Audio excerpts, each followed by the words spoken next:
제11장.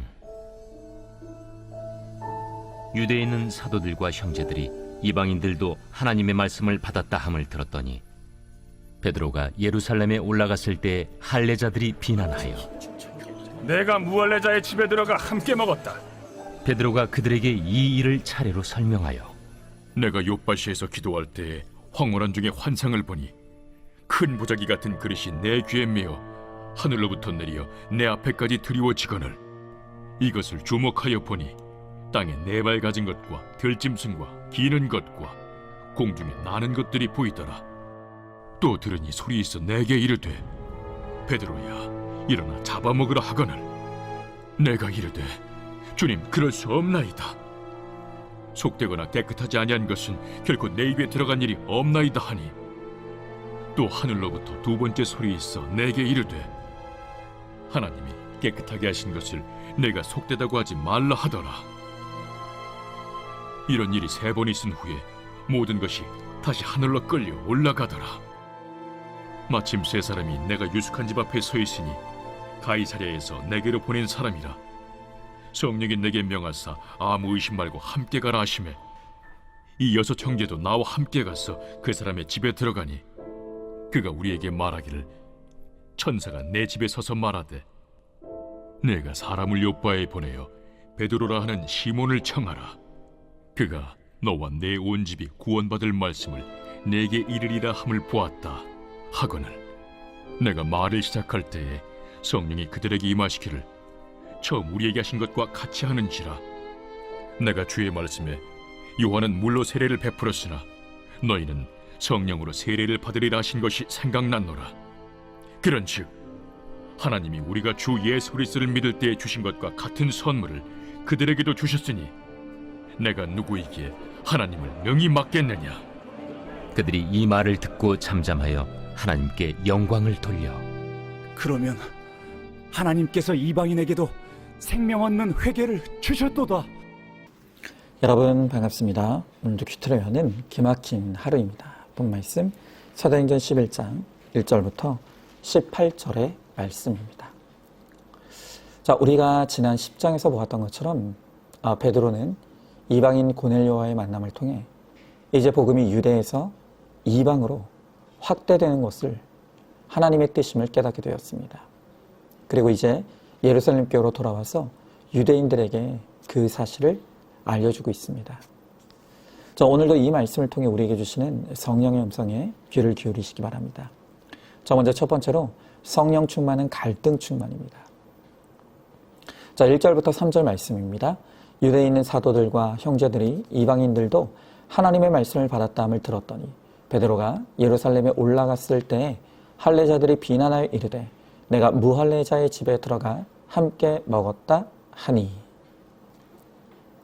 자, 오늘 말씀에 보면 베드로가 이방인 고넬료와의 만남을 가진 후에 예루살렘 교로 돌아와 사역 보고를 진행했습니다. 자, 그런데 이 일로 인해 교회 안에 엄청난 비난이 일어났습니다.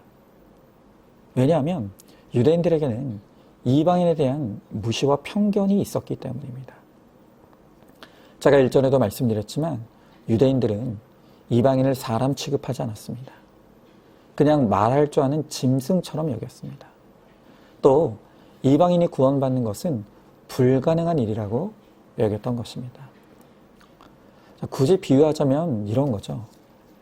제가 강아지들을 모아놓고 그들 앞에서 열심히 설교를 하고 돼지 우리에 들어가서 돼지들이 먹는 음식을 같이 먹는다고 생각해 보십시오. 아마 여러분들은 저를 미쳤다고 생각할 것입니다. 그런데 오늘 유대인들이 바라볼 때 베드로가 꼭 그랬다는 것입니다. 베드로는 하나님의 명령하신 대로 순종하고 따랐을 뿐입니다.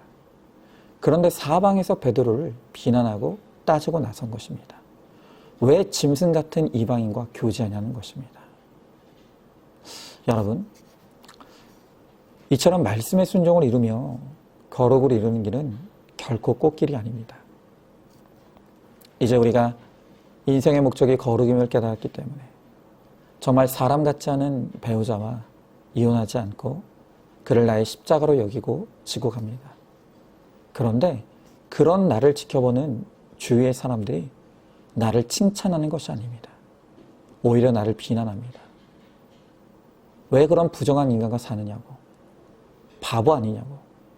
네가 그렇게 하면 모두가 불행해질 뿐이라고 조롱과 무시가 쏟아져 들어오는 것이죠.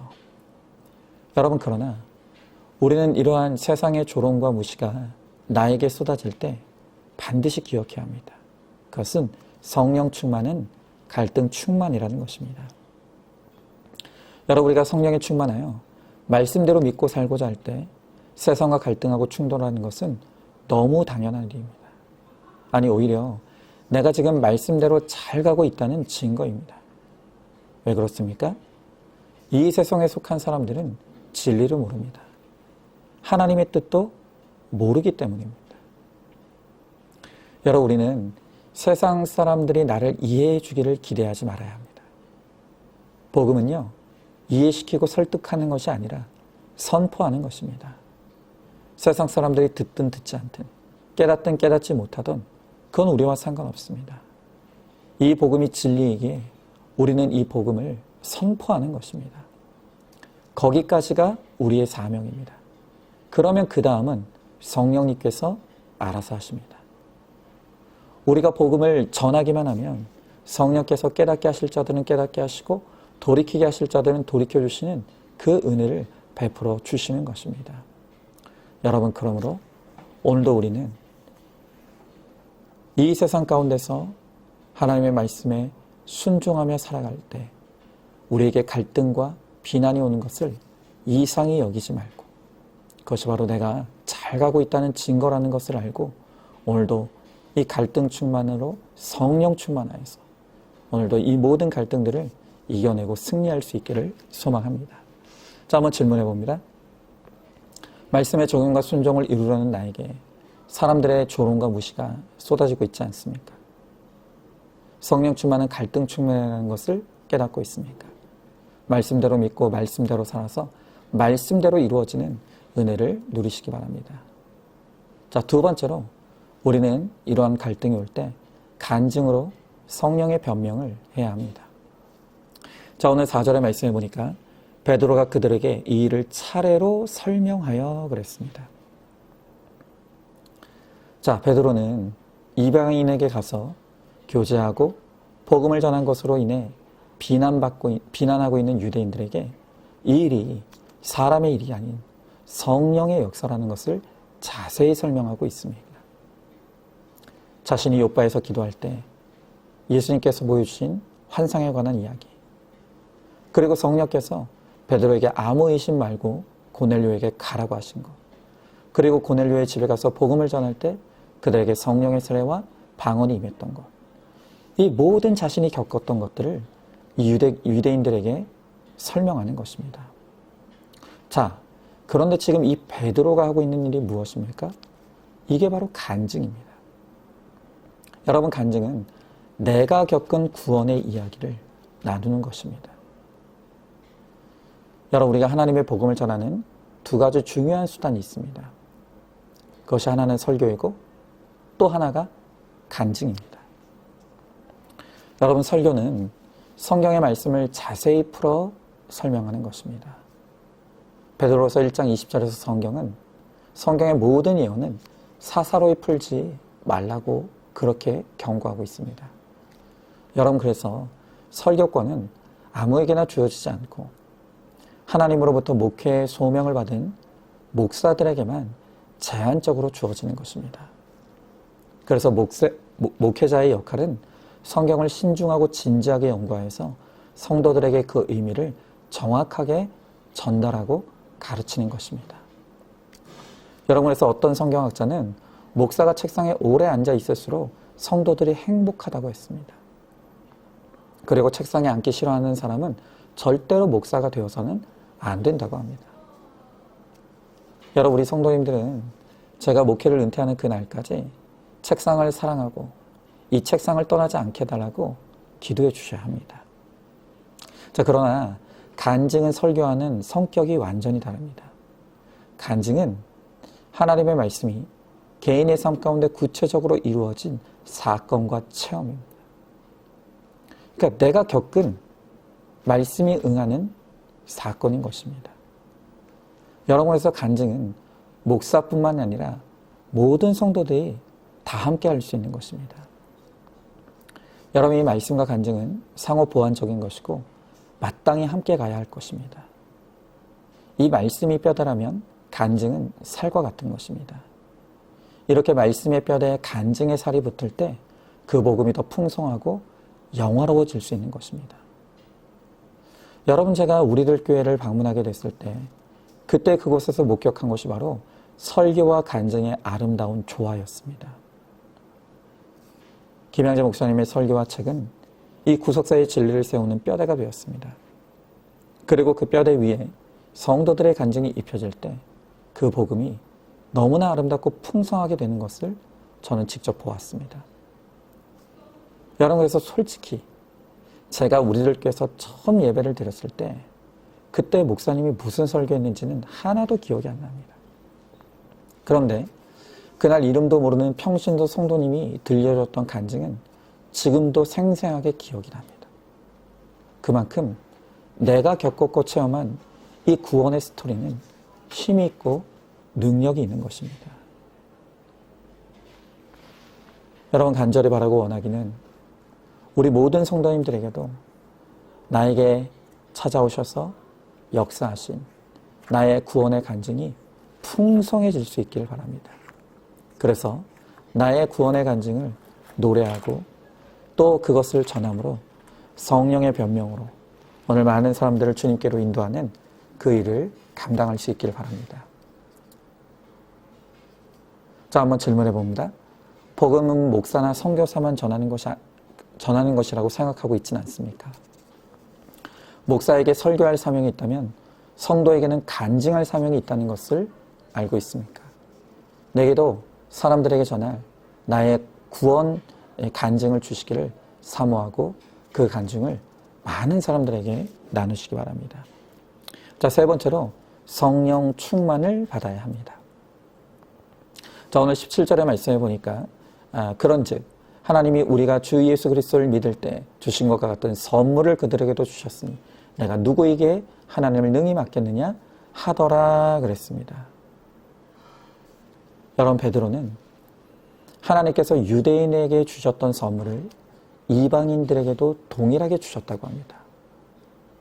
자, 지금 베드로가 말하는 이 선물이 무엇입니까? 그것이 바로 성령 하나님이십니다. 성령께서 유대인과 이방인에게 그 어떤 차이도 없이 동일하게 임하여 주셨다는 것입니다.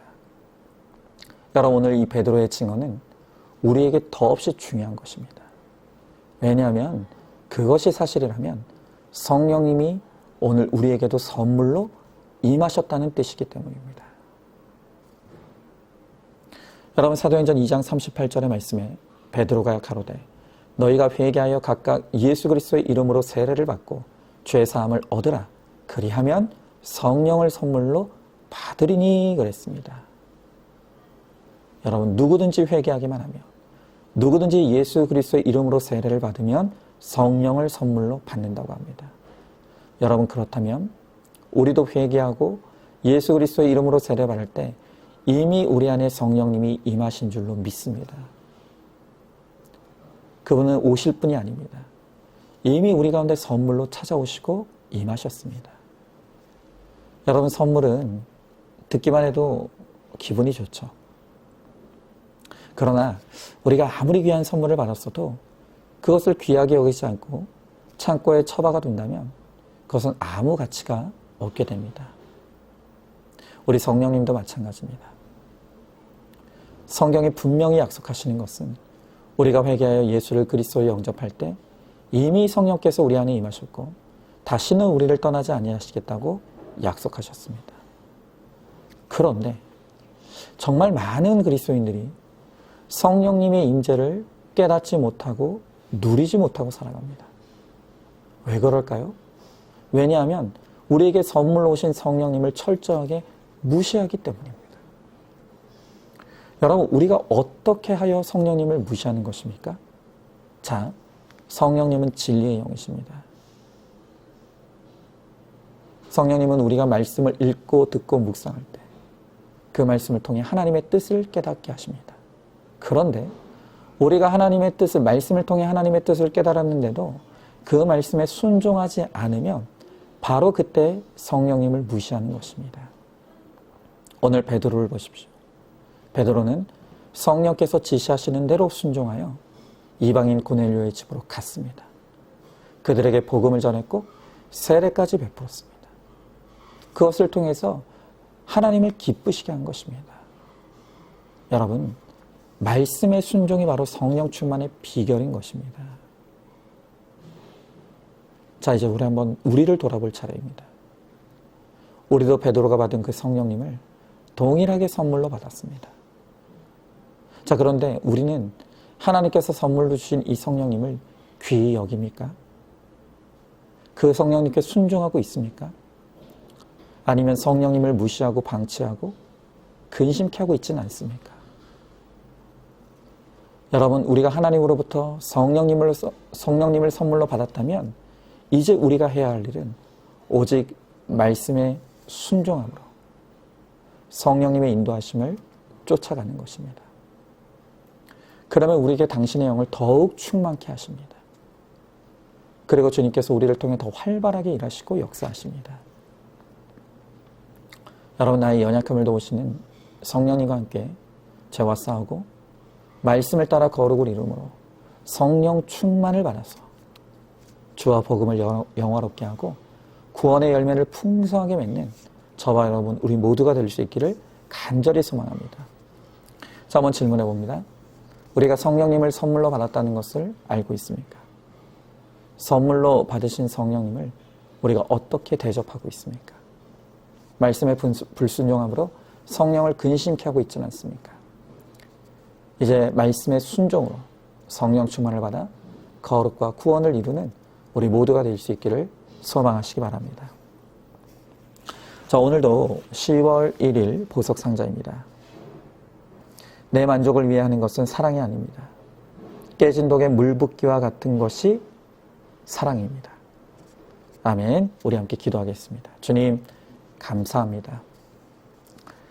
오늘 주신 말씀을 통하여서 오늘 성령님이 오늘 우리 가운데 함께 하심을 깨닫게 하십니다. 우리가 회개하여 예수를 그리스도로 믿고 영접할 때 우리 안에 성령님께서 임하셨습니다. 우리가 성령의 충만함을 받으라고 하십니다. 성령 충만은 갈등 충만이라고 말씀하십니다. 또한 성령 충만은 오직 말씀의 순종으로 이루어진다고 말씀하십니다. 하나님, 이제 우리에게 성령님을 선물로 주셨사오니 그 성령님의 인도하심을 따라 우리가 때로는 갈등하고 또한 때로는 우리가 이 복음을 우리의 간증으로 변명함으로 우리를 통해 더욱 성령이 충만히 역사하시고 우리를 통해 성령님의 일하심을 보고 누리는 우리 모두가 되게 하여 주시옵소서. 믿사오며 사랑이 많으신 우리 예수님 이름 받들어 기도드리옵나이다. 아멘. 오늘도 큐티로 기막힌 하루를 살아내는 하늘가족 공동체 우리 모든 성도님 되시기를 주님 이름으로 축복합니다.